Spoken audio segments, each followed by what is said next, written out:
through, but the Tay Road Bridge is only open to cars at the moment. High winds are causing sandstorms in the Murray and Bamshire areas this evening, with visibility very poor in places. Some routes are also being affected by fallen trees. The A941 Elgin to Rothes route is completely closed, so you're being diverted onto the B9130. Very poor visibility too on the A19, that's between Fraserburgh and Peterhead. Weather-related problems on the ferries this evening as well. Camlack sailings between Mallaig and the Small Isles are all being cancelled. The Bernary to Leverburgh service is also off, and the morning sailings between Oban, Castle Bay and Loch Boysdale have been cancelled too, so do keep checking online for updates before you travel. And on the trains, a line at Dalmuir has now been reopened, but still seeing around a 20-minute delay between Partick and Dumbarton Central until around 7 o'clock this evening. Keep those calls coming on 08000 92 95 88, and that's BBC Radio Scotland Travel.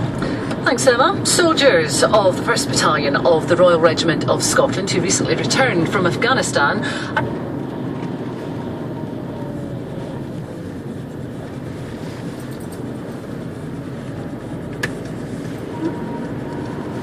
What?